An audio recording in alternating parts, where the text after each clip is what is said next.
And greetings. Happy Monday. Thanks for joining us here today, live and on demand on BlazeTV, radio, podcast. I am Steve Deace. Aaron McIntyre and Todd Erzin are here with me as well. If you would like to join us today, 888-900-3393 is the number. That's 888-900-3393. Steve at stevedeace.com is how you can email us. That's DEACE. Like us on Facebook. Follow us on Twitter at Steve Deace Show, and check out our new YouTube channel as well at youtube.com/Steve Deace. It is a Monday. We will have our town hall coming up next hour, but it's the once a week or once a month where we do the social media gets to ask all of the questions. You know what happens when you try to say three things at once? You don't say any of them. It is the once a month town hall that goes to our social media channels. Ask Me Anything. So we will do that coming up in the next hour of the show, as is the typical protocol. I have not seen these questions. I've not even looked at them. Todd has selected them, and then Aaron will be posing them coming up in the next hour of the program. Our good friend Bob Vander Plaats will be joining us here at the bottom of the hour. We have a ton of stuff to get to today. The weekend was like a worldview smorgasbord, and I'm sure that's going to be highlighted in Aaron's rundown of what happened while we were away. While we were away, brought to you by the Nevada caucuses. Bernie Sanders is now your certifiable leader in the race for the Democratic nomination for the President of the United States after he pulled off a dominating win in the Silver State. As of this recording, 96% of precincts are reporting, and Sanders leads Joe Biden 46.8% to 20.4%. Pete Buttigieg finished a distant third with 13.9%, followed by Elizabeth Warren at 9.8%. Also, according to the Associated Press, Bernie Sanders is growing his lead over Pete Buttigieg in the total delegates count through three contests, 34 to 23. No other candidate has more than 8. Bernie Sanders' win in Nevada marks the first time a candidate in either party has won the popular vote in all three early states. Chris Matthews, your reaction? It is pretty much over unless that changes. I was reading last night, Brian, I know you're a history guy too. I'm reading last night about the fall of France in the summer of 1940. And the general, Renault, calls up Churchill and says, it's over. Former Democratic presidential contender Andrew Yang had this analysis. When I went around to Democrats, not Democrats, working class Americans around the country, if you have a D next to your name, it's like a scarlet letter. Like, they do not think Democrats speak to them. And I was talking to truck drivers and waitresses, and I was like, theoretically, aren't you who the Democratic Party should be speaking to and standing up for? But they thought that the Democratic Party wanted nothing to do with them. And that is, to me, a real problem with the Democratic Party. You have to do some soul searching if working class Americans think that your party is not their party. Joe Biden tweets, Nevada, y'all did it for me. Thank you to all of our incredible supporters, volunteers, and organizers around the state. We couldn't have done this without you. Next stop, South Carolina. A Nevada caucus entrance poll from NBC News shows Joe Biden won black voters 34% to Bernie Sanders 28%. However, Sanders lapped the field with Hispanic voters 54% to Biden's 14%. No other candidate yielded above single digits with the Hispanic vote. Bernie Sanders also appeared on 60 Minutes this weekend and praised noted Cuban dictator Fidel Castro. We're very opposed to the authoritarian nature of Cuba. But, it's unfair to simply say everything is bad. When Fidel Castro came into office, you know what he did? He had a massive literacy program. Is that a bad thing? Even though Fidel Castro did it? There's a lot of dissidents imprisoned in Cuba. That's right, and we condemn that. Learning Spanish today. Today's phrase is Bernie or death. Bernie o la muerte. The Bernie Sanders campaign has been made aware of Russian efforts to aid his campaign. That's according to the Sanders campaign itself. This happened at a Pete Buttigieg rally. Zachary, age 9. Oh, wow. And this is a really touching question. He says, thank you for being so brave. Would you help me tell the world I'm gay too? I want to be brave like you. Well, I don't think you need a lot of advice from me on bravery. You seem pretty strong. To see you, it took me a long time to figure out how to tell even my best friend that I was gay, let alone to go out there and tell the world. And to see you willing to come to terms with who you are in a room full of 1,000 people, thousands of people you've never met. That's really something. President Trump has named Ambassador to Germany Richard Grenell as his next Director of National Intelligence. Lawrence O'Donnell, your thoughts? The president is a Russian operative.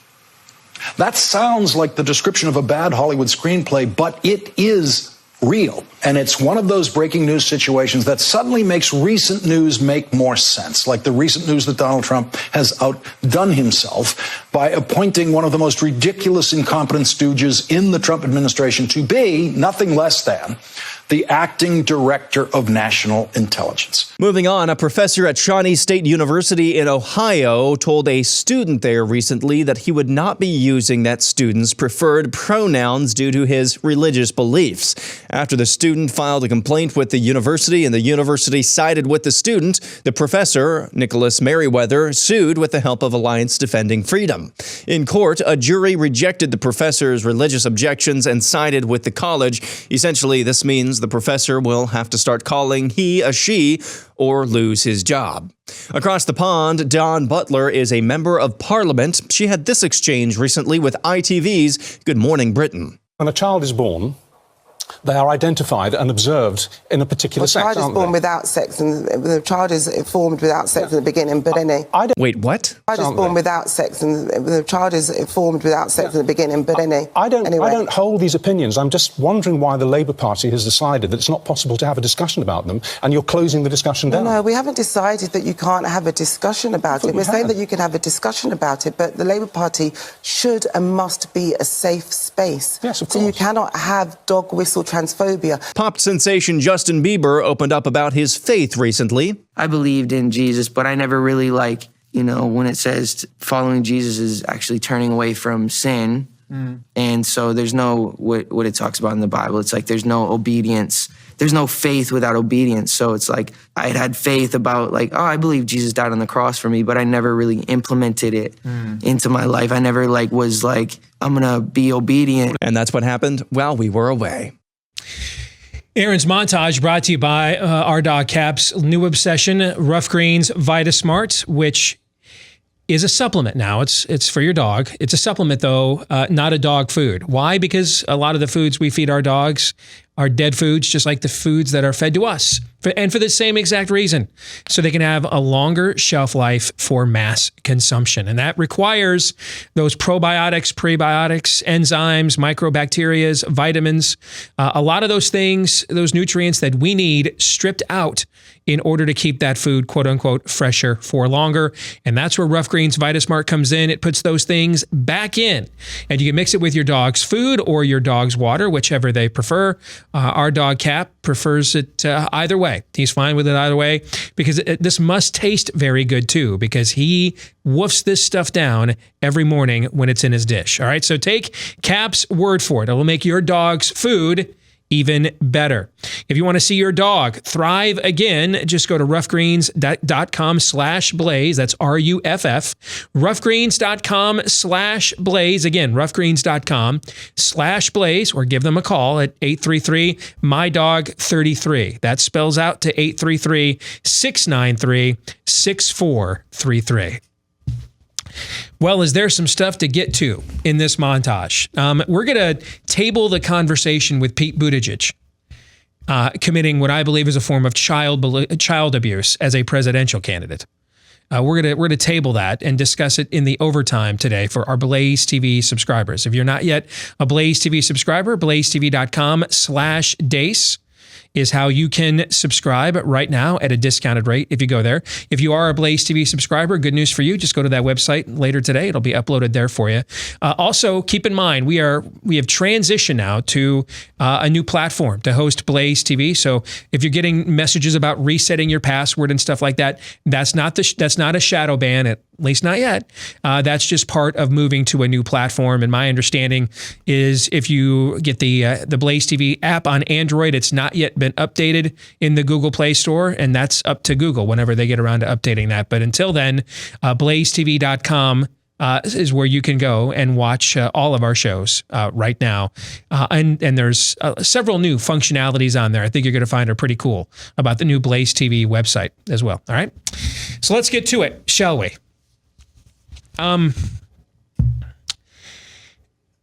There's a lot of retconning happening right now.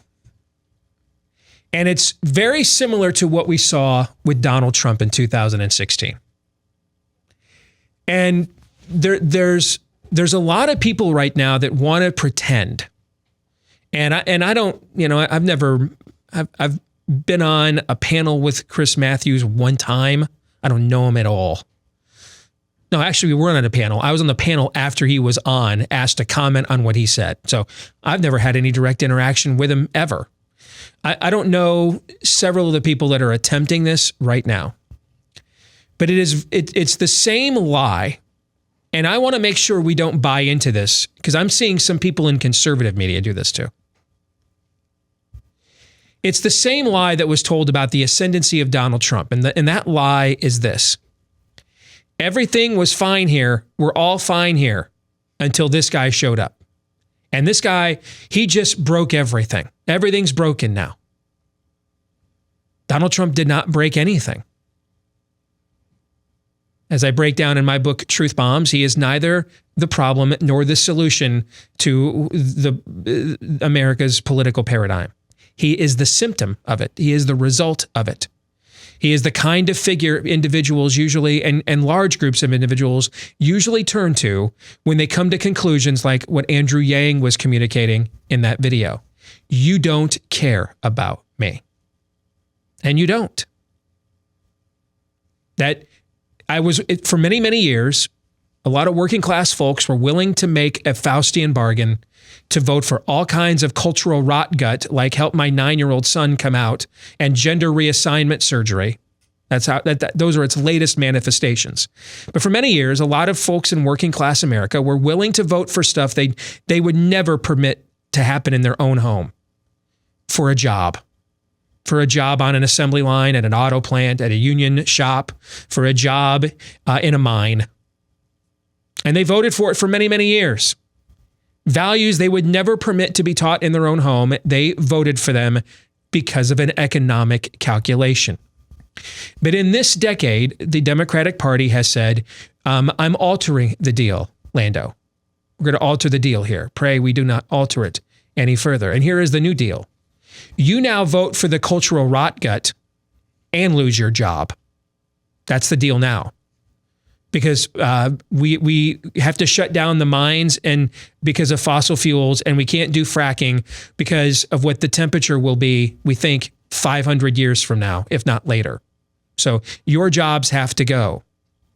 Your assembly line auto worker job has to go so that we can have amnesty, open borders, and import a whole bunch of cheap labor.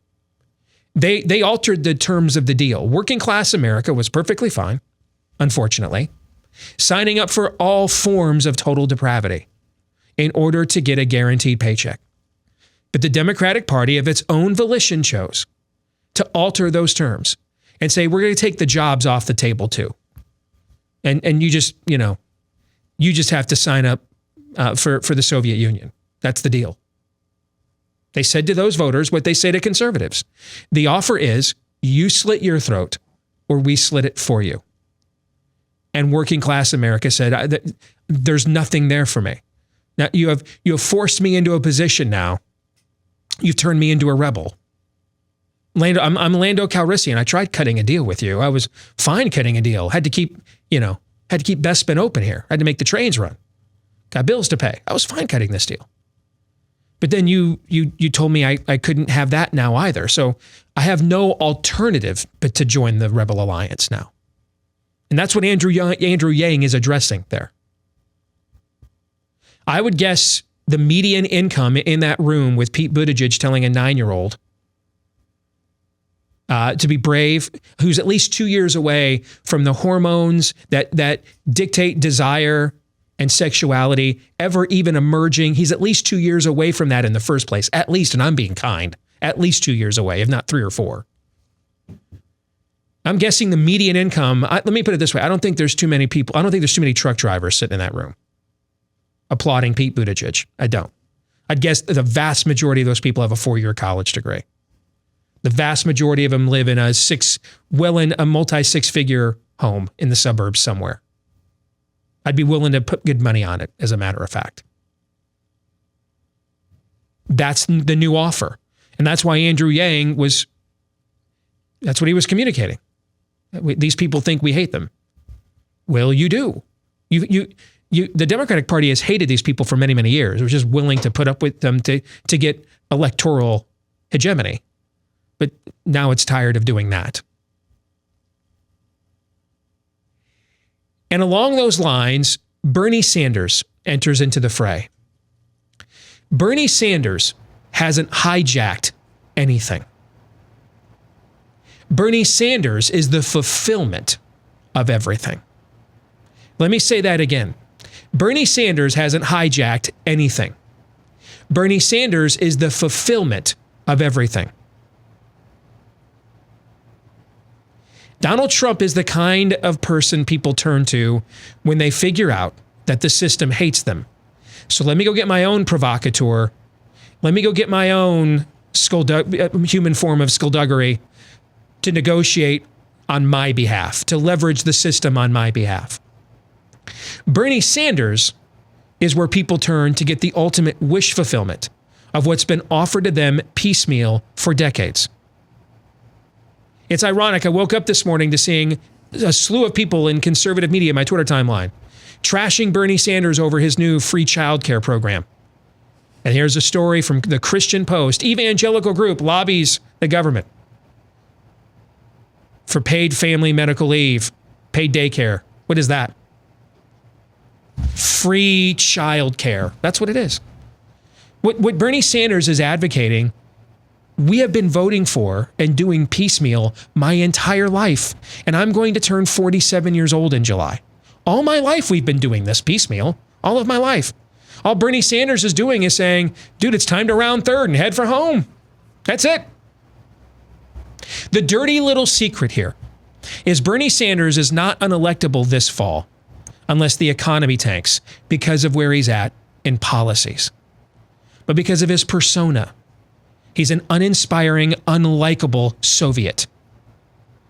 He has one mode, and it's take my shoe off at the podium of the UN and bang it and point it at you, Nikita Khrushchev mode.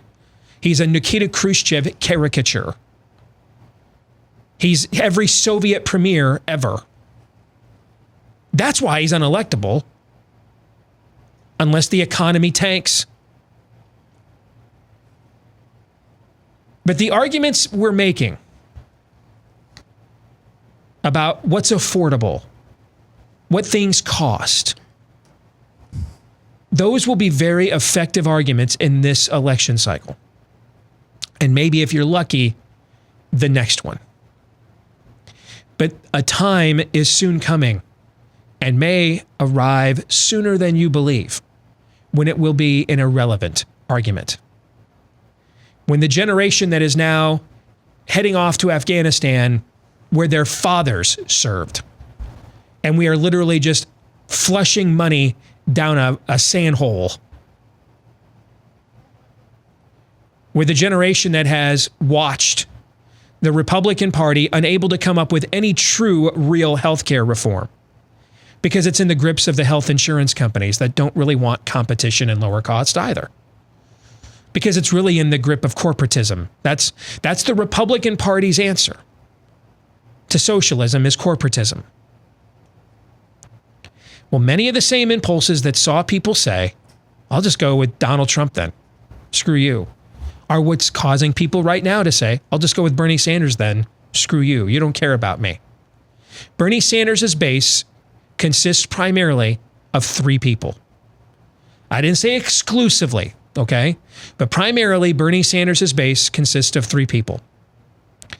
A group of folks that the global economy and the technocratic corporatist economy has left behind. And that's where there's some crossover with Donald Trump.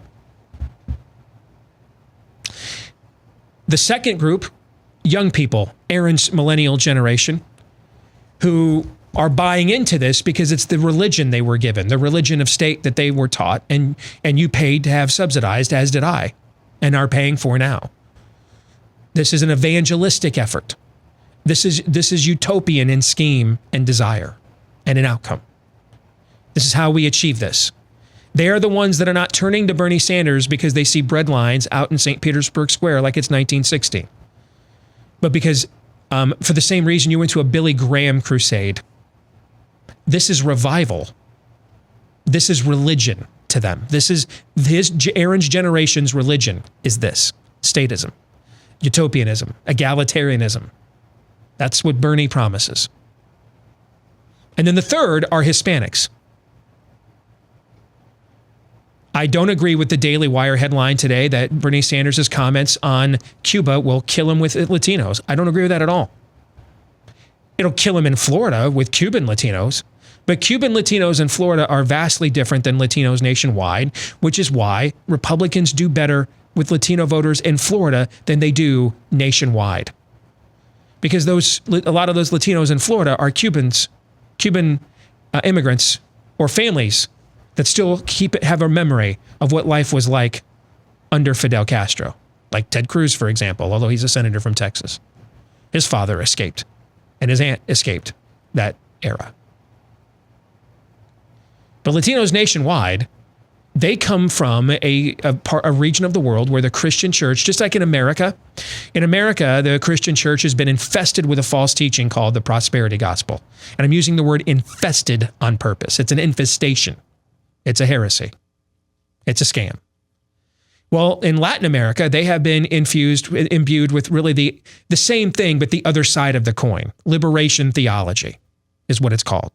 Here's what it is. Warmed over Marxism. That's what it is. It's just it's repackaged Marxism. That's all that it is. The current Pope comes from this region of the world. It's why he flirts with this off and on. It's why you'll hear the current Pope say incredible things about the evils of abortion. And then like 5 minutes later, okay, the Communist Manifesto comes out. Workers of the world unite. It's why we can get, when we have standalone moral issues on the ballot, we get Hispanic voters to vote with us on those issues. But when we put a candidate on the ballot, we don't get many of their votes. Even George W. Bush, who spoke Spanish and had supposedly great with Hispanic voters, he barely got 40% once. And that's by far better than any Republican candidate has gotten since we started tracking Hispanic voters about 1980, 84. Barely 40% once. The rest of the time, we get about a third of that vote. Why? Because there's two reasons Hispanics immigrate here, typically. One is because they're trying to escape a level of squalor. Thankfully, most Americans cannot even begin to understand. The other is because they come from a state where the welfare state wrecked their country. And they're out of money for benefits because they fused the liberation theology with the political ideology. And so who's got unlimited resources for a welfare state? We do. So you're right. If you want to tell me Bernie Sanders' odds as the Democratic nominee, and he is going to be the Democratic nominee, barring some form of a health fiasco, he's going to be the Democratic nominee. He's going to, Super Tuesday is 8 days from today. Over the next 8 days, he's going to rack up so many delegates they couldn't steal from him even if they wanted to. They tried doing it here in Iowa, and it was so clumsy and so terrible, it worked against him so poorly. Barring another health scare, he's going to be the Democratic Party nominee. And he likely lost the state of Florida this fall already with that interview. But elsewhere, Hispanics elsewhere, that's a siren song. They're used to hearing that language. They were raised on it. The aberrant form of Catholicism, just like you tend to see the prosperity gospel in America, tends to be an aberrant form of Protestantism or evangelicalism sold to the American people. In Latin America, this is an aberrant form of Catholicism, and it is legion. It's everywhere in that part of the world. They come here with that bias. So what they hear from Bernie Sanders is the sort of pledge that they're used to responding to in their native country, but in a country that has so much more money and wealth, and it can just print as much money as it wants and go into as much debt as it wants because there's no one to call the note. Not even China now that's trying to fight a pandemic. We stand alone. We can spend as much money as we want, impose any policies we want. There's really nothing anybody can do. So the welfare state is an endless gravy train. That's why they're rallying overwhelmingly to this. It's the message, it's the religion they were raised on. And yeah, they will largely oppose where Bernie Sanders stands on tranny madness. But just as working class whites for decades were totally fine voting for moral depravity if it kept their job at the union hall, or kept their job in the mine, or kept their job at the assembly plant, so will the Hispanics. That's just human nature. Bernie Sanders hasn't broken anything. He hasn't hijacked anything. He is the result of everything. This is always where this was going to go.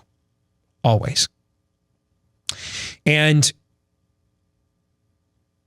this is a terrific opportunity for us from a worldview perspective. I was talking to a good friend of mine over the weekend, and he was concerned about, I just don't think Donald Trump has a fully developed enough worldview to argue against this adequately. And I'm not worried about Donald Trump. And I'm not. That act you saw in 60 Minutes last night, he's going to troll the hell out of that. Donald Trump's going to get suburban voters who hate his guts are going to be voting for him now this November. I'm not worried about him. There's enough of what's left of America that a guy like Donald Trump knows how to rally and communicate those people, especially when he's got Nikita Khrushchev as an alternative. I wouldn't be surprised if he George McGoverned Bernie Sanders in November. But keep this in mind. Richard Nixon won a historic rout over George McGovern in the election of 1972. But aside from about half of the Reagan presidency, George McGovern's ideas won the next generation in a rout. Let me say that again. Richard Nixon won the 1972 election in a rout. But aside from about half the Reagan presidency, George McGovern and the spirit of the age that propelled him and the forces behind him won the next generation in a rout. And they're not the cultural outsiders anymore. They run every influence sector in America right now. So those of you that are old enough to remember the 1972 election, I wasn't born yet. Todd wasn't born yet. Aaron wasn't even on the radar for another 20 years. You probably get up the next morning and said, yeah, man, we beat back. We beat those hippies. Yeah, we're not doing any Red Scare here. And God bless America. Yeah. And then go back and look at the stuff George McGovern and his I Got Shock Treatments vice presidential nominee. Go back and look at the stuff they ran on in 1972 and compare it with the stuff the American left is saying today. And you're going to realize the American left right now is to the left, way to the left of the stuff George McGovern was even saying in 1972. And they've moved the Overton window way to the left as well. So the choice we have on the right in this election is, do you simply want to beat Bernie Sanders? Or do you want to beat and take on what is threatening to end our way of life in this coming generation? See, I'm more scared of the conservative movement and conservative media than I am Donald Trump. I think he can handle his business most of the time. When it comes to an adversary, just fine. I'm more concerned about us because we have been terrible my entire career at taking on the premise of what we're truly up against. We'll talk more about that in a moment. You go back to the Andrew Yang clip we talked about at the top of the show a little bit ago, Yang on CNN over the weekend saying, you know, when I was going around in Iowa, New Hampshire as a presidential candidate, you know, I figured I'd go to the truck drivers and the retail workers and a lot of those people, because, you know, that's what the traditional Democratic base is. And a lot of those people think that, you know, we don't care about them. Well, another reason that that's true is there's been a massive realignment politically in America. It's just gone largely unsaid and unnoticed. But it hasn't happened with a demographic group. It's happened in corporate America. And corporate America is by and large all in for the new utopia. All in. They're cutting checks for it. They're funding it. Pretty much at this point, unless you have somebody that just is, is just been an old school conservative, or they're a person of deep faith, you're going to have a very difficult time going anywhere in corporate America that is not funding the causes that you are engaged in trying to oppose. It's trying to essentially end your way of life. I mean, how does it become acceptable that a presidential candidate can sit up there and coach a 9-year-old boy in how to come out as gay years before he actually has any of the markers physiologically that encourage, equip sexual behavior, desire in the first place? Well, corporate America is backing all of that, guys. They're backing it all. And so you're going to have a very difficult time in America today. I mean, I hate to get all end timesy, but at this point, they might as well just go ahead and pass out markers for your hand and forehead, because the amount of places where you can go and do business in America today that isn't into subsidizing all of this and supporting it, it's really small, which is why when that opportunity presents itself, take full advantage of it. And that's where Patriot Mobile comes in.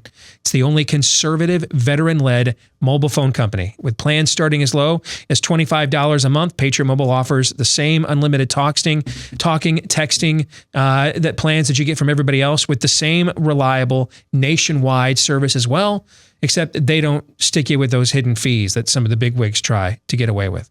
So if you want to give it a shot right now, go to patriotmobile.com/Steve and get a free activation when you use the offer code Steve. Free activation on any new line.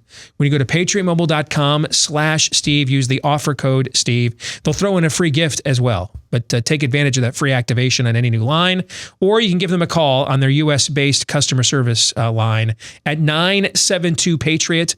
That's 972-PATRIOT. Well, it's been a few weeks. Let's welcome back our good friend Bob Vander Plaats from The Family Leader. Good to see you, Bob. How are you, man? I'm doing very well. Good to see you. So when you left to go on vacation, we asked you, hey, when we talk to you again in 3 weeks, where do you think this race is going to be to be the Democratic nominee for president in 2020? Do you remember what your answer was a few weeks ago?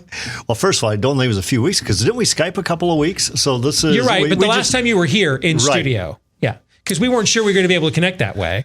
So there was a possibility it would be the last time we'd see each other in 3 weeks. Then I'm not sure what my answer was at that point. I don't remember what it was either. That's why I asked. I was hoping that you were going to remember what it was. Well, my guess, it would have been somewhere along the line of Sanders would have a clear runway, and the Democrat Party would be doing everything they could to stop him, to see if they could coalesce enough support.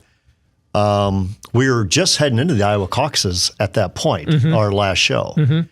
And we saw it. I mean, I thought Sanders would have won, and won bigger than what the split was. I think we're going to eventually learn that he did win, because every time they take account, he keeps going higher. Yeah. They originally tried to tell us he lost by 4 points, and now there's a pack of cigarettes difference between him and Pete Buttigieg. Yeah. And yet Biden did way worse than I thought he would, and Buttigieg did better than what I thought he would.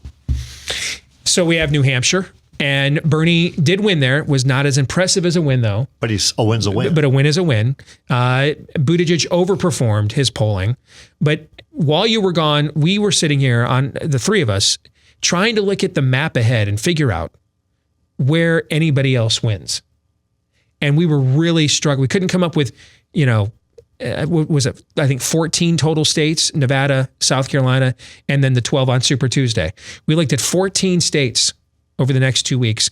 We, even being kind and giving him the most benefit of the doubt, we came up with 2 places we thought Pete Buttigieg could win.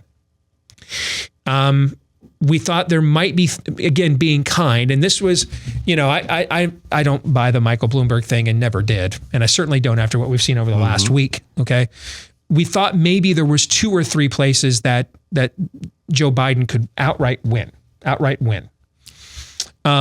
South Carolina. would be maybe a place. Although I think Bernie will win there on Saturday. I think we're at the stage now where people want to vote for the person that they perceive to be the winner. You have to. We fought this in the Cruz campaign, and you were on that campaign. The snowball's coming down the hill. Yeah, and you've got now we had a reinvented narrative. When we got to Super Tuesday, Oklahoma was the first closed primary state. The first time only Republicans could vote. Ted Cruz pulled the upset there, and we could reinvent, or reinvent's not the right word, because the results actually happened. We could reboot. But we could reboot and say, hey, we're going to have more of these closed contests now. This is the first time only Republicans voted, and we didn't have a bunch of crossover Obama voters determining the Democratic or the Republican nominee. And so that was a legit message that could create a reboot. And you saw Cruz go on and have a very strong mid-March to April. Leading in with Wisconsin with that reboot. They need a message reboot. But I don't know who provides that. You have Michael Bloomberg is out there, and some of the people that ran, Kasich's campaign are on his campaign, trying to make the argument, everybody else drop out so we can go one-on-one with Bernie, but you were on the Kasich campaign. You guys, no one, I can just tell you, whenever you make that argument, you've lost. If you can't make an argument on the basis of join our team because we have the best one that you want to coalesce with, as opposed to everyone else is weak, so drop out. Tell me where the message reboot comes from. They're now that CNN and MSNBC and all these places want to, be honest about what Bernie's actual views are. All my life, I've heard Democrats say things about Castro, like what he said last night. Sure. Try to draw they've been saying these things all my life. This is a common held view in academia. It was when I went to college, when you went to college. This was 25 years ago. It certainly was when Aaron was in college, just less than a decade ago. They're making it look like he has all these positions that are way outside of their own mainstream. No, he doesn't. He's the product of what they've been taught. No doubt. He's the culmination of it. To me, I am speaking in he's either the culmination or he's the forerunner of this. Well, I think he's actually both. I think he is he's the odd duck herald, a lone voice crying out from his lake house, screaming, make a crooked path for the coming religion of state. Because I think this is where their nominees are going to be for the rest of our lives. They're just going to be in better packages than Bernie Sanders presents. Well, I totally agree. And matter of fact, because you did the lead in about Pete Buttigieg bringing up a 9-year-old boy saying, this is how you tell the world how you're gay, and you can be brave and you can be bold like I am and be out there. I don't think that message helps him at all going into South Carolina and into Super Tuesday. I agree. I think that's a reminder that he did not want out there. And making that be the highlight of his campaign. So I don't see Buttigieg going anywhere anyhow. Warren, because she took down Bloomberg in the debate, that's what they're all giving her credit for, that she went after Bloomberg and she went Chris Christie on Marco Rubio, but she did that to Bloomberg. She got a bit of a bump. I don't see anybody stopping Bernie Sanders right now. If they do stop Bernie Sanders, it's going to be with the superdelegates. And that's going to throw that Democrat Party in a complete crisis and peril.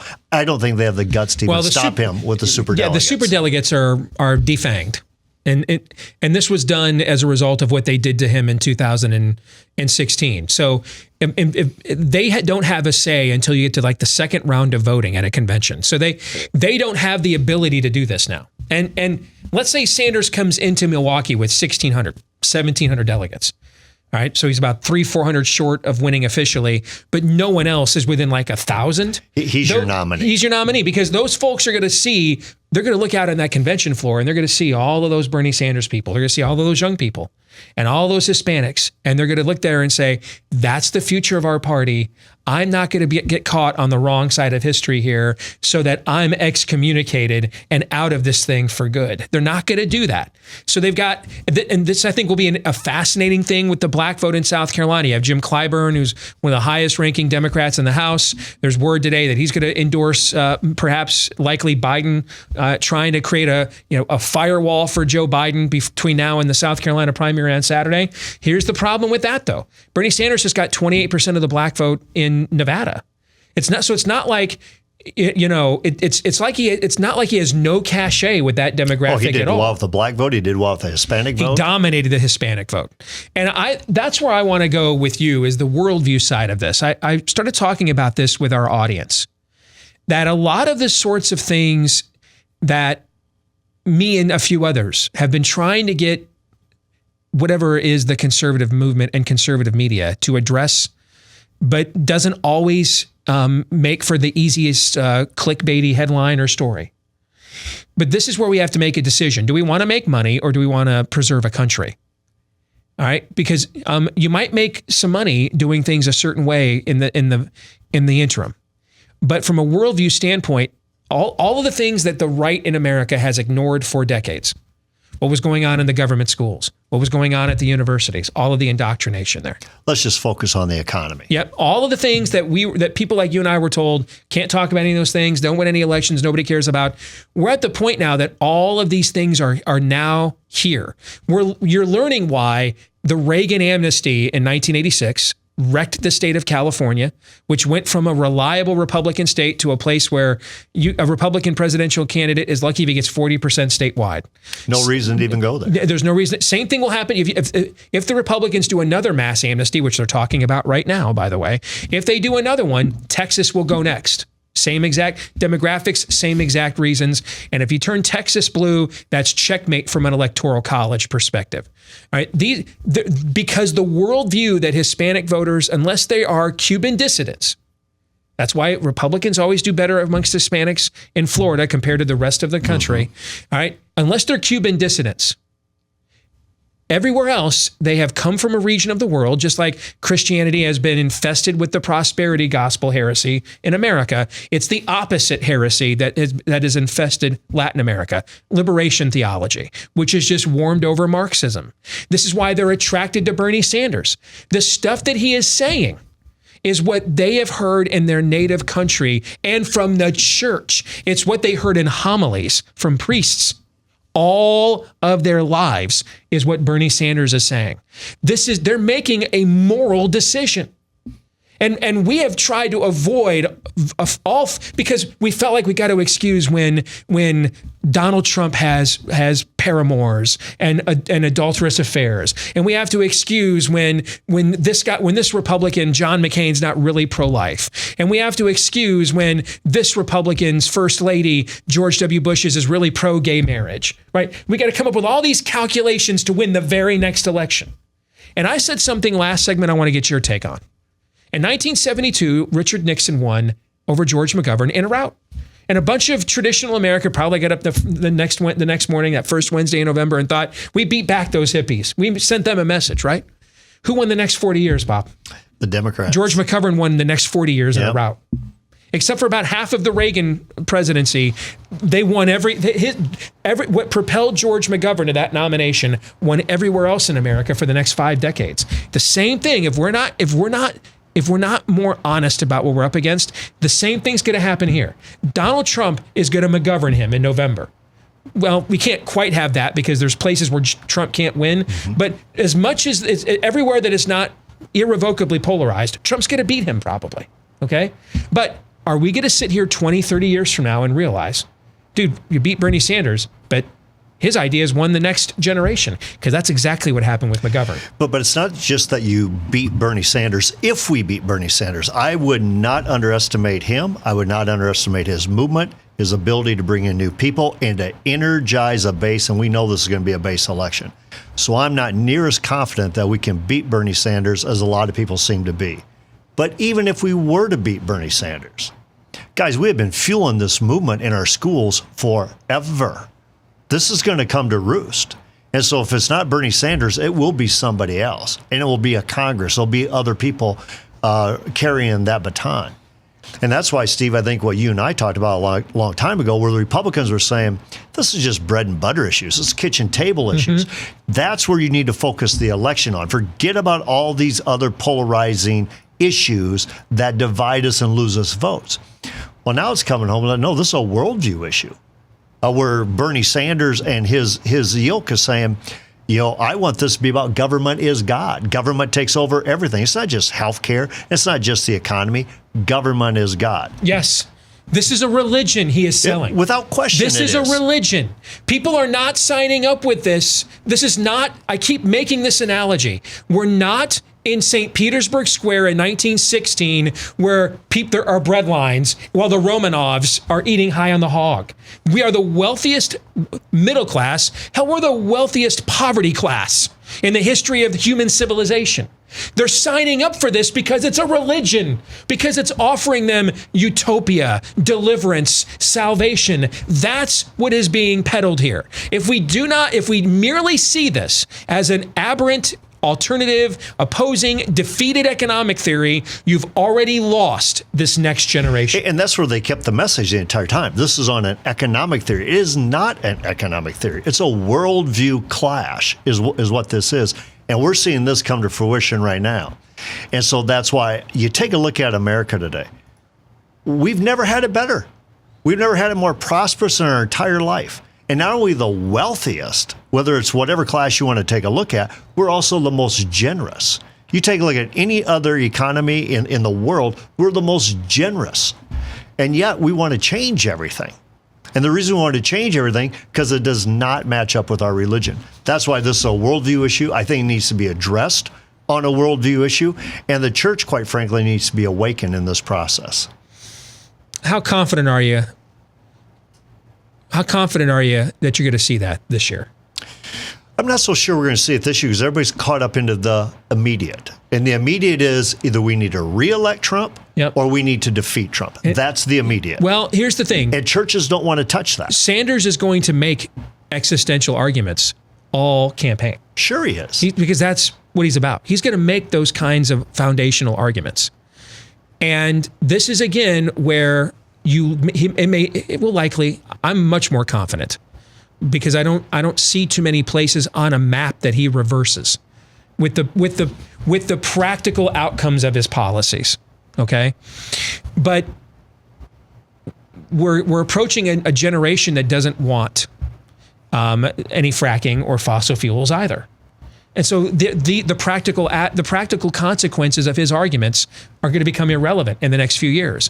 When your answer to Medicare for all is let's do a mass bailout of the insurance companies so that we can keep Obamacare in place. That was the Republican Party's answer in the last Congress. When your answer to Bernie's calls for free child care are no, let's just have Javanka care. Tax credits if you spend it on, you've lost. You've already lost the whole argument. You've lost the entire argument, and this is most of our arguments. And we've always said they're better at this than we are. So why try to argue on their playing field? Why not argue on our playing field? But the fact is, we forgot what it is about conservatism. Yeah, what is our playing field? That we want to conserve. Yeah. What's our playing field? Owning the libs, winning elections for election's sake. What's our playing field? What is it? Do you know what it is? I work in this damn industry every day for the last going on 14 years. Todd, do you know what it is? I don't know what it is. I know what it is. Get clicks? I don't know what it is. Oh, Steve, you know what it is. It's get Republicans elected, period. Get somebody with the R behind the name to elect. And you know what? They have sold us out more often. We don't even do that well because we don't even adopt talking points and issues that would actually help us. We actually take talking points and issues that actually further their causes. We don't even do this in a way. We can't even get them to make arguments that would get them elected. But this is why I think voices like yours, like Todd's, like Aaron's, why this program is going to be so essential. Because there's going to be a gaping opportunity, and I'm not so sure who's going to secure it, but that gaping opportunity is who's willing to have the discussion on what really is happening here on the collision of worldviews. And we have a choice to make. Good to see you, my friend. Good to see you guys. We'll come back. Social media, Ask Me Anything for the month of February is next. And we're back with Hour 2, live and on demand on Blaze TV radio podcast. Steve Deace here alongside Todd Erzin and Aaron McIntyre. 888-900-3393 is the number. Steve@stevedeace.com is how you can email us. That's DEACE. Like us on Facebook and follow us on Twitter at Steve Deace Show, youtube.com/Steve Deace as well. And if you are listening to us today via the podcast, if you would mind leaving us a 5-star review wherever you choose to podcast from, we would be very, very grateful because the more of those we get, the more of those help the show to be known and to grow. And the more likely we get to continue to do this show for you, the people. Thank you to all of you people that left us those 5-star reviews already. If you haven't done so, please consider taking a couple of minutes out of your busy schedule today and doing so. Let's get to our Monday town hall. And this week, it's our monthly Ask Me Anything via social media. And it's brought to you by our friends over at RidUZone. I want to give you a reality check. All right. Because isn't Ash Wednesday this week? It is. It is, because tomorrow's Fat Tuesday, right? Okay. Correct. So a lot of people are going to be like, man, this is the week where there's going to be a lot of recommitments. Okay, about stuff that you committed to back in January and didn't follow through on. And one of the chief ones typically involves eating right, trying to lose weight. Here's the problem, though. Dieting alone can be too hard. Working out helps immensely, but ultimately you can't out-train a bad diet. You'll get more overall health benefits from an activity schedule than you will from just pure weight loss. You've got to figure out, how do you get your portion sizes, your cravings, because it's often not what you're eating, but how much. How do you get that under control? And that's where RidUZone comes in. It's the only FDA-accepted product that includes OEA. That is the naturally occurring molecule that helps you feel full faster, burn stored fat, and reduce your calorie intake at the exact same time. So if you want to give this product a shot, it's only available on their website at riduzone.com. But if you go there right now, that's RIDUZONE for RidUZone.com. If you go there right now and use my name, Steve, as the promo code, you'll get up to 65% off your first order. That's an immense discount. All right. Up to 65% off, plus free shipping as well. Free shipping as well if you use my name, Steve, as a promo code at riduzone.com. RIDUZONE. All right. So here's how it works. Once a month for the Monday Town Hall, we let those of you, the few, the proud, able to break through Facebook shadow ban and access our page. We let you guys take the lead here, and you get to ask the questions that we answer here in the Ask Me Anything. Todd is the one that goes through those questions and selects the ones that we will be discussing. Aaron is the one that shares those questions that we will now answer. We'll start with this one. If you could have something in the Bible clarified by God himself, what would it be? That's from Braden Thomas Kelly. Sorry, didn't mean to step on the name there. Eschatology. Next question. Right. That's pretty simple. I don't need to take much time with that one. Eschatology would be my answer. Why? Yes. Why? Because even though I say I don't like talking about it, I am very fascinated by the topic. I'm fairly well read on it from a layman's perspective. And what I mean by that is I haven't just read the predominant evangelical view that a lot of American Christians know, which, it was inspired by the Plymouth Brethren and the Schofield Bible Notes, that are two things most American Christians have never, ever heard of. I've studied the amillennial view, the post-millennial view, the various views within the premill view of, post-trib, mid-trib, pre-trib. It's a fascinating subject. And it's the ultimate culmination of history, right? I mean, this is what we should be desiring as believers more than anything else. And yet, and maybe because of that, frankly, it has caused as much confusion, unnecessary damage to the credibility and cause of the church, especially in the last few hundred years, I would say, especially. So that's why I think it's when I say I don't like talking about it, I should clarify this more often. It's not that I don't think it's important. I think it's vitally important. I think it is of the utmost importance to some extent.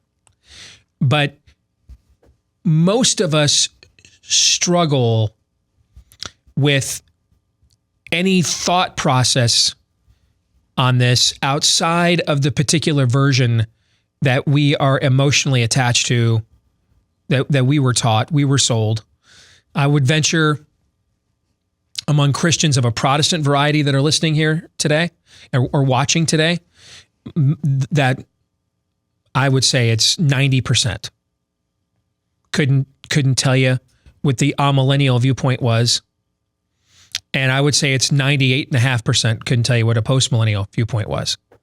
And on that latter one is particularly problematic because, and this is not an endorsement of any particular view. Okay. But that latter one, that postmillennial view, there's no United States of America without that view. That was the view the Puritans had, the Pilgrims had. It was one of their driving impulses to come and believe they could form a civilization devoted to the cause of Christ was that eschatological view. Okay, that's they thought that was their calling, their ultimate calling, was to do that. Was to, that part of that terraforming culture was part of the discipleship command of the Great Commission. That was inherent to their belief system. And, I'll hear Christians, without knowing what words like theonomy mean, I'll hear them a lot bastardize these terms.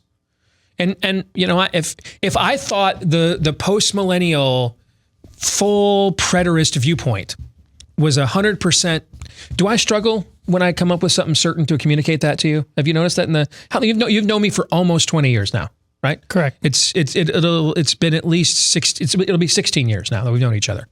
In the 16 years you've known me, Todd, if I think something is certain, or I have been convinced that something is certain, do I struggle with claiming that certainty and expressing it to others? Have you known me to do that the last 16 years? No, which is why we were just joking about it regarding next year's Michigan-Ohio State football game. I mean, this is your your jam. If I am convinced something is certain, I will tell you. And I don't care what your opinion of my certainty is. I don't. It has very little relevance to whether your desire of for liking me or approval of me has really negative integers. Also true. Of impulse into my expression of something I think is certain. It's just not a factor for me. Okay. If I thought the post-millennial eschatological view, the fully preterist eschatological view, that's a fancy term for believing that essentially every end times event has already been fulfilled except the final return of Christ. Now, there's different forms of preterism that I actually do think there's a strong theological case for. But I think to be a true post-millennialist, and what does that mean? That essentially means the church is triumphant ultimately in history. Okay? To be a true post-millennialist, you have to be, I think, a real preterist. Because you have to assume that there's not any further things that need to occur for Christ to return. Okay? If I thought that was a certainty, that eschatological view, you know which eschatological view I would have? That one. And I wouldn't care how minority of a view it was. In fact, the way I'm wired, that almost kind of reinforces my position because I just don't trust human. I have a very high view of human worth and a subterranean view of human nature. Okay? So I don't have a problem. You could give me all of your Schofield Bible notes rehashed as the latest Left Behind book and shove it in my face a million times. It wouldn't change my viewpoint. But I don't think that. I think there's holes in that theory. That's why I don't hold that one. Here, however, if we didn't have people that didn't fully believe in that theory, we wouldn't have this thing called America, because that's what drove them. That's why they came here. Theonomy, that's the reason why the laws of nature and nature's God, Blackstone's commentaries, any man-made code outside of the law of God or in conflict with the law of God should be disregarded as null and void on its face. Those are theonomical assumptions. And a lot of Christians just throw these terms around like put downs. They don't even know what they mean. And it's and often they'll also be the same believers that are like the most politically engaged, and we have to vote for Team GOP every election to save America. That America is always this is always the most important election. While at the same time they throw Puritan around like it's a bad word. Right? Well, this thing that you want to save called America comes from post-millennial, puritanical, theonomical thinking, and that's why I don't like talking about it. Because I have a great desire to. I just don't think most people do. I think most people, when they tell you they want to talk about it, what they really mean is, I want you to affirm my pet theory, and then I want you to get into the nitty gritty of navel gazing and lip peddling on the most, the sores that appear after the fifth bowl judgment. I mean, what kind of sores do you think those are? I mean, that's what most people mean when they say they want to talk about it. And that's why. At least that's my experience. I could be wrong. No, and that's why I think a lot of people probably would have the same type of answer as you, because of that last example that you just pointed out. Most, not all, but most of eschatological viewpoints are formed from, there are two different types of prophecy. There's straight prophecy, like the prophecies, all of those surrounding the coming of Jesus Christ, and apocalyptic. Apocalyptic is what you just pointed out as well, where it's this imagery that nobody really knows for certain. We can have some fairly educated guesses most of the time on what they mean, but there's just a lot of it. Again, not all, but a lot of eschatological views are based on apocalyptic prophecy, and it's really, really difficult to deduce. Just to add some further context to this, now that we're on the fifth minute of me talking about this, after saying I didn't want to talk about it, and by the way, I was willing to let this go with a one-word answer. This Catholic over here that you gave me prompted this entire last 5-minute rant. So Foiled I'm blaming by Erasmus again. Yes. Curse Erasmus. Thank you, Aaron. Well played. So the whole last 6 minutes are his fault. I was just going to let this go with a one-word answer. That didn't suffice for him. He wanted some tradition and textual context to the to my literal uttering. You could have said any word you wanted to. You said eschatology, and I said, "Uh-oh." Yes. When we went to Nashville, I took a book with me. I read it on the flight down and on the flight back. And the book was called Interview with the Antichrist. And it's not the greatest written book I've ever encountered, but the story that is told is very compelling.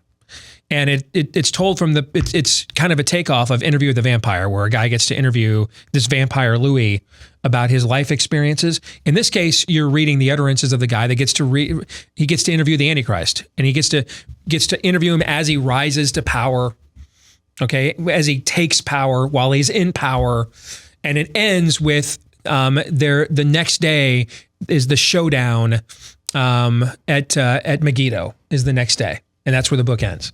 Story is very compelling. It's not the best written by any stretch, but it's very compelling. And it's all, of course, written from an explicitly premillennial dispensational viewpoint.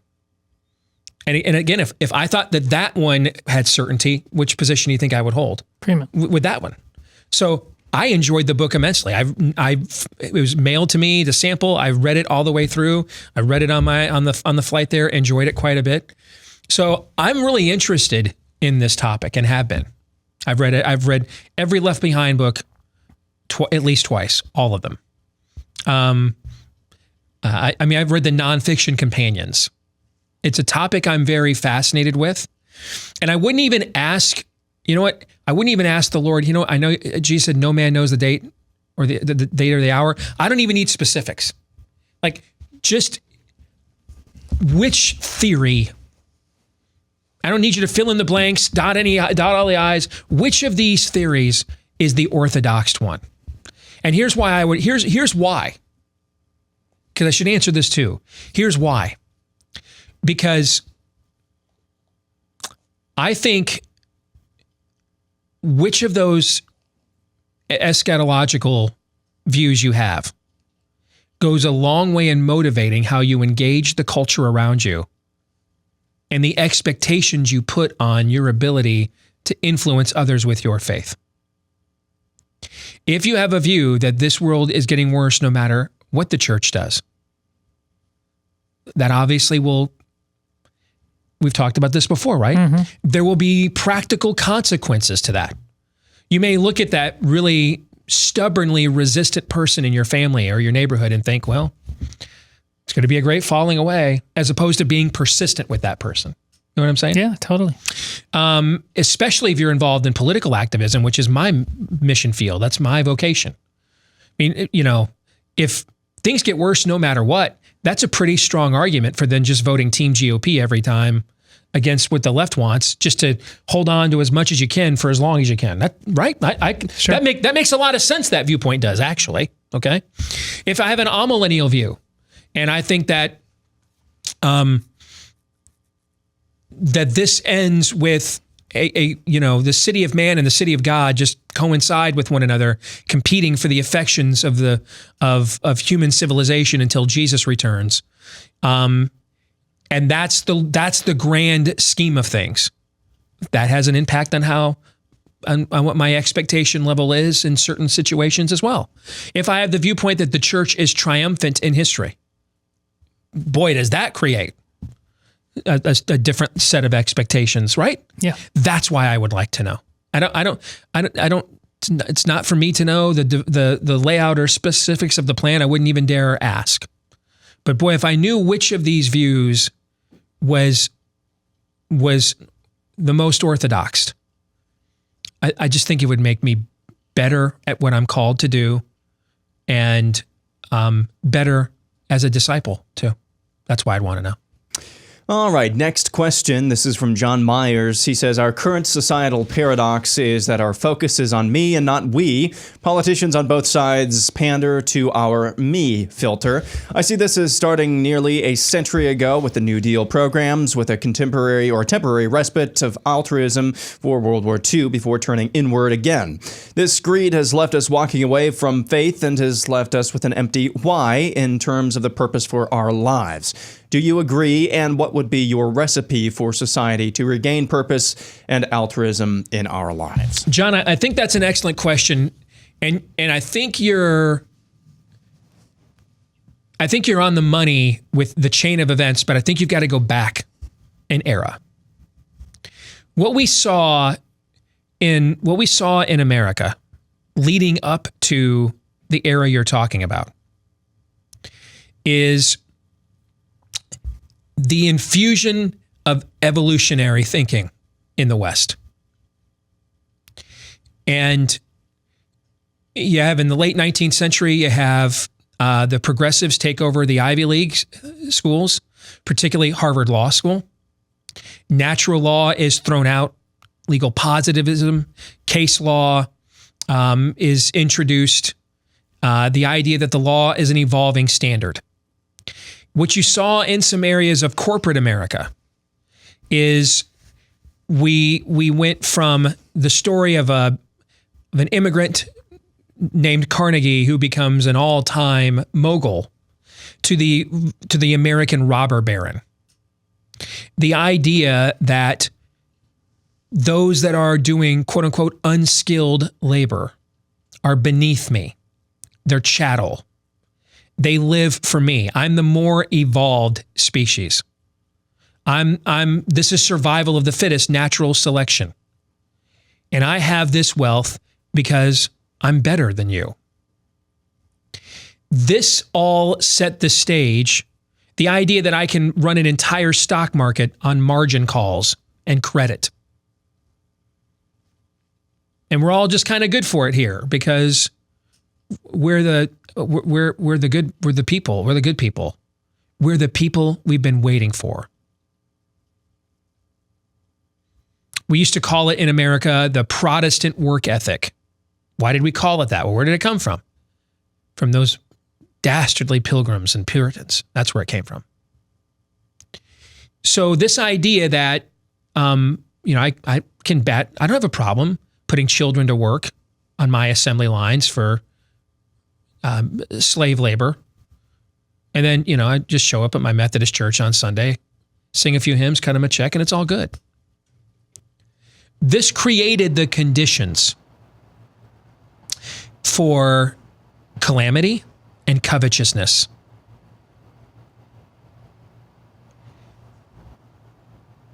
There needed to be a market for what FDR was selling with the New Deal. Where did that market come from? From the conditions that had occurred in the era prior that I just described, among others. You had a terrible tariff disaster under Herbert Hoover. Lots of things conspired together here. But a worldview took hold in certain sectors of the culture that set the stage for this.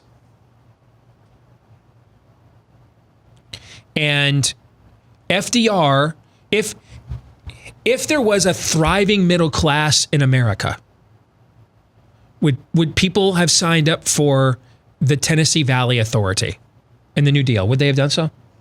Less likely. Yeah, far less likely. Why would people sign up for the New Deal? Because there wasn't a thriving middle class in America. Well, why wasn't there one? What things had occurred beforehand? And I think it's similar to the argument, Sanders is not a paradigm shift. He is a paradigm fulfillment. The things he is saying are things I've heard Democrats say my entire life. Just, he's going for the close. He's made it around the monopoly board, and it's time to go ahead and take Boardwalk and Park Place now. And the lefty media doesn't disagree with him. Maybe some of them do. You know, there's probably wealthy people like Chris Matthews that are like, dude, I'm already paying an exorbitant amount top marginal tax rate now. I don't, mind paying another couple of points with the money I'm making so we can have like the rainbow jihad and stuff. But now you're talking about like a wealth tax and that's with the clip we had from Bill Maher last week. Mm-hmm. There's some of that, sure. But this is always where this was going to go when we had the counterculture of the baby boom generation. It was always going to end here because it's the most logical place for it to go. And barring divine accountability, we have no ability on our own as a species to apply the brakes. Once momentum in the direction of depravity begins. The scriptures don't say, hey, go ahead and go out for a drink after work with that coworker you're attracted to, that you're not married to. And, just kind of hang out and flirt and kind of, get that feeling of that you had when you were younger.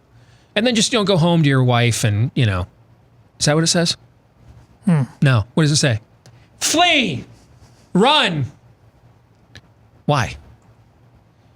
Are the odds higher that coworker and I are going to end up in a hotel room or her apartment together if we go out for that drink or if we never do? Where are the odds higher? The drink. If we go out for that drink. Odds are much higher. Okay? The odds are infinitesimal if we never do. And that's the same thing that applies here. All Bernie is saying is, we went out for that drink. We've been flirting, sending each other texts at night.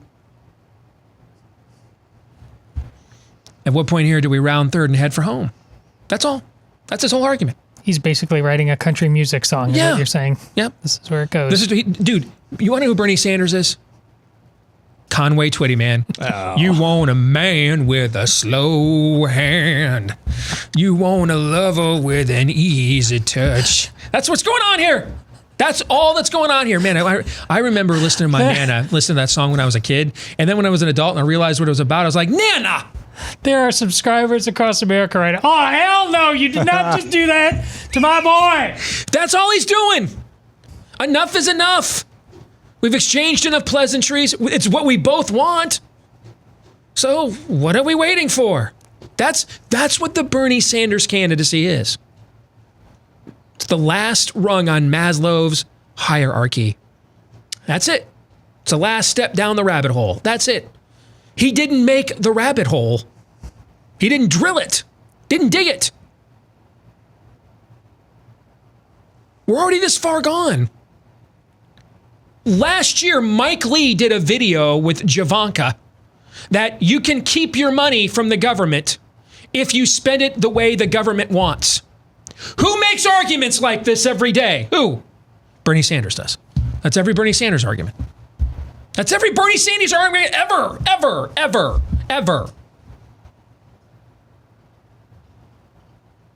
Similarly, FDR didn't just get up one day as the governor of New York and say, you know what I think might make me president?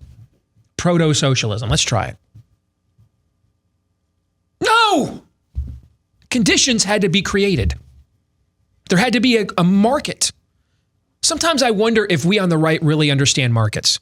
Like when you guys get mad that we do commercials. Heck no. Yeah. When you guys get mad, we do commercials. How do you think? You think we're all doing this for free?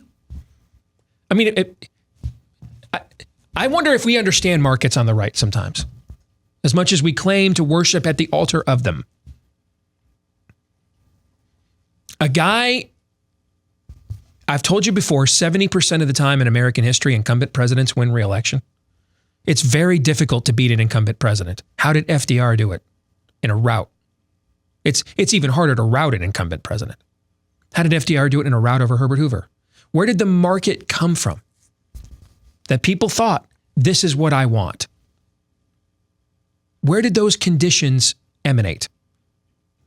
FDR was the fulfillment of those conditions, just as Bernie Sanders is the fulfillment of them now. I wish I knew. I'm sure some of it is there's a lot of people just doing conservatism like Joe Walsh, Tea Party champion. In the last 5 years, or in this decade, Joe Walsh has gotten elected to Congress as a Tea Party champion, was an absolute Trump shill in the primary when people like me were warning about him, to Trump derangement syndrome. That's insane. There's only two reasons that you make this kind of an evolution as a human being. You're insane or you are a whore. Those are the only two reasons. You're insane or you're a prostitute. Nobody sane, not on the take, has these radical swings. So you're either lying about being a Tea Partier, lying about being a Trumper, or lying about not being one now, or you were just lying all three times. Will comment for food. Who's paying the check? That's what I'll say. Or you should be committed because you're clinical. Any argument against that point? No. Nope. No. Okay, good. So what created the conditions for this? I mentioned Richard Nixon in 1972, his historic rout of George McGovern. Do you know what one of the economic policies Richard Nixon pursued to stave off an inflation in his second term? Do you know what he pursued? Do you know? Price controls. Price controls, he thought, was the answer to staving off a recession in his second term. Price controls. Which candidate ran for office in 1972 on price controls? George McGovern or Richard Nixon? Well, almost certainly It was George McGovern. George McGovern did. How many times did we beat back the left, only to then turn around and get their policies? And then retcon it, and retcon just simply means redefine it, agate prop it, in a way that fits the narrative that we want right now. That's all it means. So how many times did we decide, hey, you know what? Is this compassionate conservatism? Compassionate. I was going to go there next. Yeah. And then Americans will never vote for a guy who openly runs on the government taking over the healthcare system. I don't know. They just voted for a Republican who openly voted for the largest, welfare state program ever, and called Medicare Part D. Why wouldn't they just go for the culminate? Why wouldn't they just consummate the relationship at this point? More in a moment.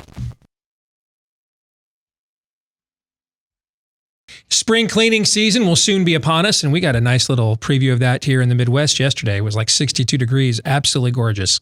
But if you get to spring cleaning, you're like, this is the year I've got to replace those carpets. Before you make that major purchase, make sure, especially if it's because of pet stains and odors, make sure you try Genesis 950, because it's an amazing pet stain and odor remover that breaks down the bonds of stains and odors so that they are gone for good. And with its antibacterial component, it'll remove those stains and odors, not just from the carpet, but down in the padding. That's where it gets really problematic, is down there. All right. It can be used in carpet cleaning machines as well. And it's green enough that it's safe for your families and pets. In fact, you can use this to clean anything in the home. The grease stains in the garage, the really nice quartz and granite in the kitchen and the bathrooms. But where it can really shine for you right now is getting those pet stains and odors out of your carpet to save you from making a major carpet purchase here. Before you do that, give Genesis 950 a shot. Go to genesis950.com. That's genesis950.com. That's their website. Use the promo code BLAZE when you go to checkout, and you will get a discount for genesis950.com. That's genesis950.com, promo code BLAZE for your discount. All right, let's get back to our Monday Town Hall. It's the monthly version of the social media Ask Me Anything. Next question, Aaron. All right, a few of the last ones we'll tackle are a little bit lighter in nature. This is from Blake Johnson, who says, have you finished watching the final season of CW's Arrow? What are your thoughts on the series as a whole? I've not finished. I haven't started it, actually. The last couple of years, when these things all moved to Netflix now, like a week after they wrap their seasons, I just wait until they show up at Netflix and then just binge watch them. And then I can also just decide that's a dumb subplot I don't care about. I don't care about this emotional subplot. I don't care. So I can just sit there and fast forward through all those episodes and everything else, you know. I think I watched the last season of Arrow. I think it was 23 episodes. I think I watched the last season, I'd say combined, about 3.5 hours. See, I don't understand how you do that. Neither do I. I can't. If I watch a TV show, I got to invest in it. Even in the stupid stuff, even the stuff I don't care about, I have to invest in it because I got to know what happens, even for stuff that really doesn't matter. I don't understand. See, it's easier when you're in season 6 and you know where a lot of this stuff is heading. Okay, so by now the overall meta arc is established, and that's really all that I care about. You know, and it's like every character has to have, especially because most of these subplots now, and most of these relationships now, every character has to be gay or bi-curious. I don't care, you know. So I'm just fast forwarding through. So I don't know what's going on with the last episode or last season of Arrow, and I won't know until it debuts on Netflix here around the middle of May. That's when I'll watch it all. I will say the last couple of seasons, the show has fallen way off. First couple of seasons, the show was absolutely terrific. And I could get my wife to watch it because she likes that Stephen Amell. Nice. She likes him. Yeah. So I could get her to watch that with me too. All right. Bruce Logan asks, if you were commissioned to create an advanced Marvel level storyboard for the next follow-up Star Wars trilogy, which with presumably Rey as the heroine, and that would knock it out of the park in such a way that would make even Todd overwhelmed with joy and excitement, what would be some examples of what your storyboard might look like? He says, would, for example, you incorporate Broom Boy as an Ezra Bridger type apprentice of Rey and then have them go on some sort of epic adventure? Would you start from scratch with all new characters and storyline? Incorporate some of the previous Star Wars books? What would you do? This is what I would do. If Disney came to me and said, because Star Wars is actually doing very well for Disney everywhere except the cinematic universe. The new series of books they're doing, they've made numerous New York Times bestsellers list.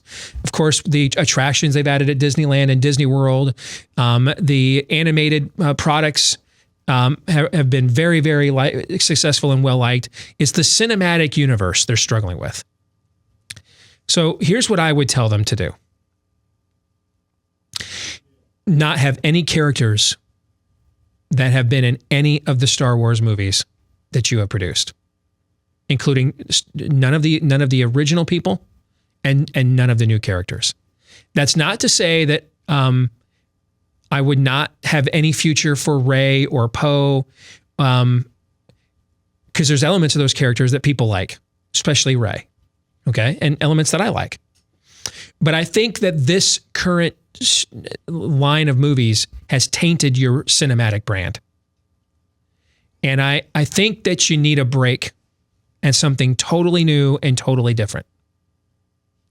And what I would urge them to do is to go way into the past and take the audience through and you can do like the video game Knights of the Old Republic that was very, very popular. But I mean, the origin of the Sith, where a lot of where a lot of the dark side of the Force comes from, I'd go way to the past is what I would do. Try to create as much distance as I could. And the reason I wouldn't go to the future is because that still has to be tied some way to the movies you just did, right? Because the movies you just did are the history of if you go to the future. I think you need to give people a break from everything that just happened and went down. And I think you need to hire one story czar. And their job is to make sure that, and I disagree with getting rid of trilogies. Star Wars invented that term. Don't get away from your brand. Well, you've heard me say this about your sport, baseball. Baseball can do things to modernize itself, but don't do it at the expense of your brand. You're the grand old game. You know what I'm saying? Mm-hmm. There's things you can do to make the game go faster if you want. But you know, having rules where, well, you have to pitch a pitcher a certain amount of it. That's not your problem. Okay, that's not your issue. Don't do that. Don't take the uniqueness out of your distinctiveness away. Don't homogenize it. So it would be a trilogy. Star Wars invented the concept of a trilogy. Audiences for a half a century have shown they respond to the notions of Star Wars trilogies, right? Mm-hmm. This is a trilogy of films, and I might distance them a little bit more, okay? Although every other year is fine. That's 2 years is a long wait nowadays. And so this gives you, if the first one came out in 2022, you would now have an entire decade away from the controversy around these films. And then if you want to go back and reintroduce Poe and Rey, because now many years have gone by and there's all kinds of things you can do, what's changed in their lives and in their characters' arcs, you know, there's much more time has gone by. And you don't have to worry about things like how did this young girl who'd never held a lightsaber in her entire life pick one up, you know, in the middle of a blizzard and whip a Dark Lord of the Siths behind with it, right? You know what I'm saying? Mm-hmm. That stuff doesn't make any sense. So go way back to the distant past. And here's the other reason I would do it. Because it demonstrates that you have regard for the source material. That's the number one problem the Star Wars cinematic universe has right now, is that its P1 fans are doubting whether they have a high regard for the source material. And here's the problem with that debate. Once that debate begins, then you start turning your fans on one another, because people that are a little bit more conservative or traditional in nature, they will project and, like, I think you do this, project and say, well, you really don't care about the source material. You're trying to, you know, turn this all into social justice warrior wars, right? SJW wars. Okay. And then the people who believe in that political message are going to feel like they've got to defend bad storytelling because their political viewpoint is at stake, right? Okay. And you split your own fans and turn them against one another when people of all these various political viewpoints, this was once a unifying thing in the culture, and you have turned it into something that no longer is. It's dividing people. So take it back to the source. Go into the past, the history that's already been written, tell that story, show that you honor the source material, spend a decade telling that trilogy. Where did the Sith come from?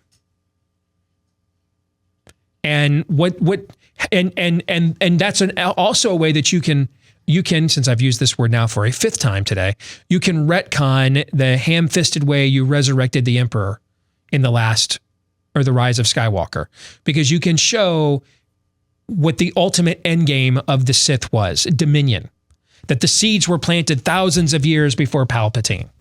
Some of the methods that were used that Charlie from Lost references like his only line of dialogue in the movie. Okay, you can fill in the blanks of those things, and you can undo what I think has been the biggest mistake of this whole series. That I have to read books and encyclopedias to actually know what the hell is going on. That you don't tell me in the movie. Right? They're always coming out with these extra things that start making a lot of these things make sense. I go to the movie do you know where I want to know and learn about the plot of a movie? Can you guess where that might be? In the theater? In the plot, in the movie. Yeah, when I'm watching it is where I'd like to know. I'd like to know. Okay? And that's the other reason I would do it. So that would be my answer. Next question.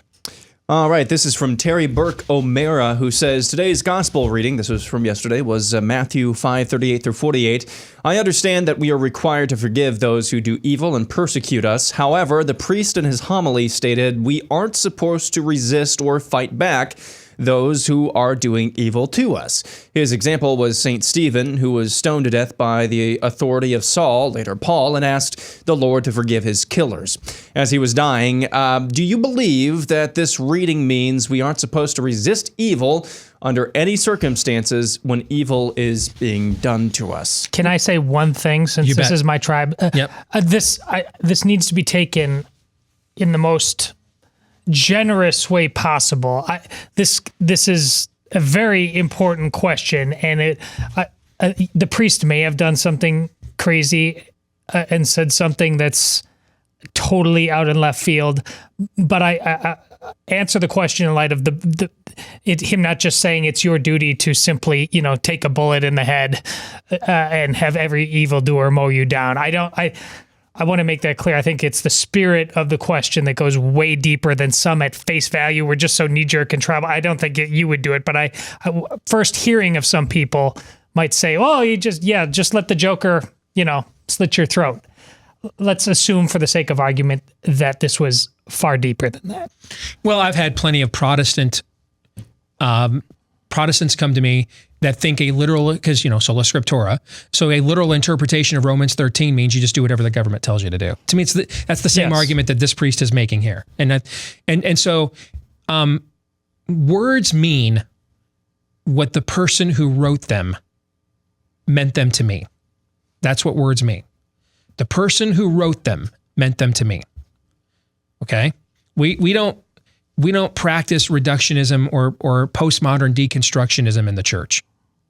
That's what pagans do. So, for example, I'm going to use the context because I think this applies as a general principle, especially since Paul is invoked in it's Terry, correct? In Yes. Terry's question. Okay.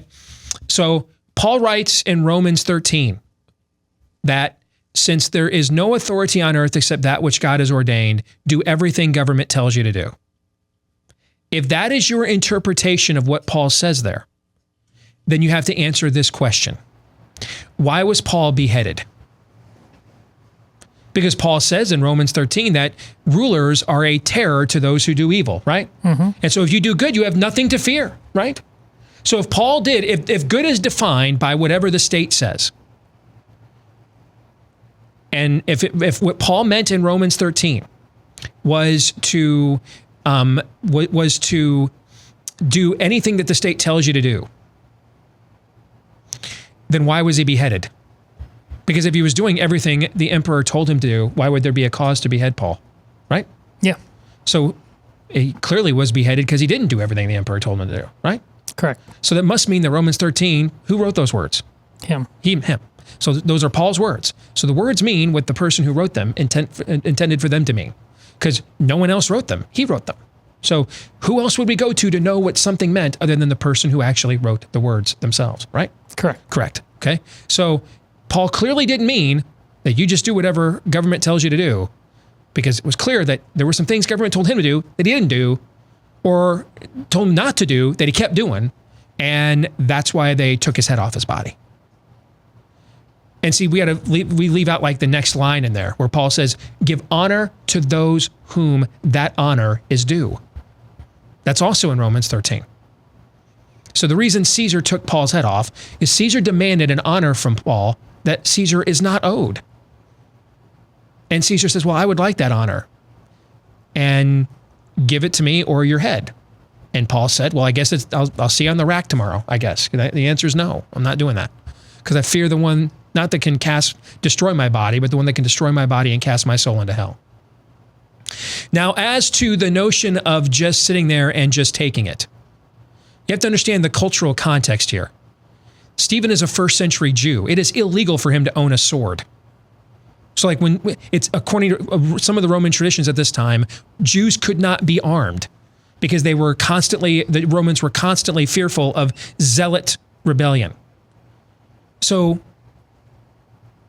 when Jesus gives his disciples, if that historical tradition is true, then it also means, I think it's in Matthew, when Jesus gives his disciples a sword, that's an act of civil disobedience. They were Jews. They weren't to own swords.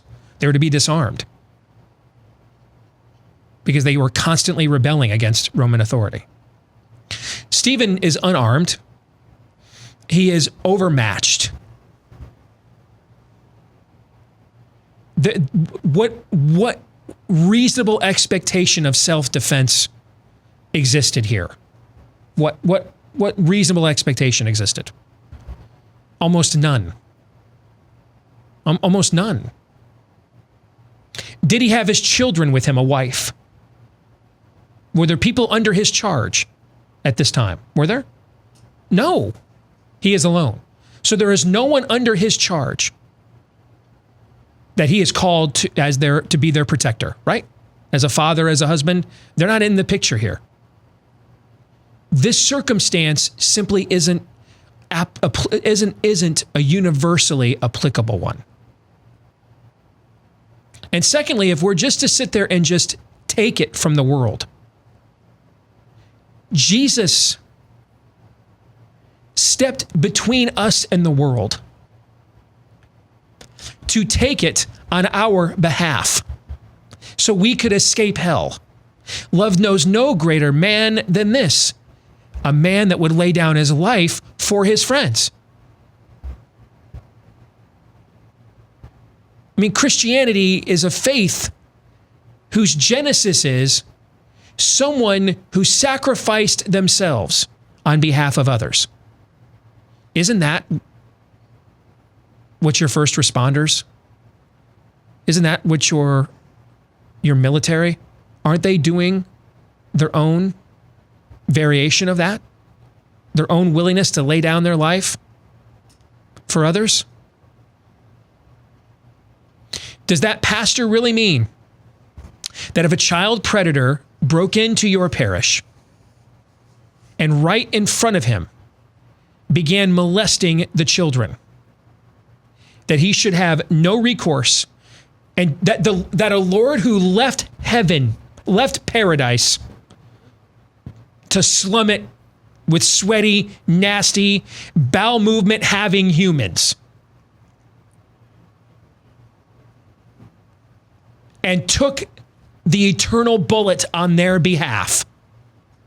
What he really meant is for your priest to stand there and do nothing while the children were being molested by a sexual predator.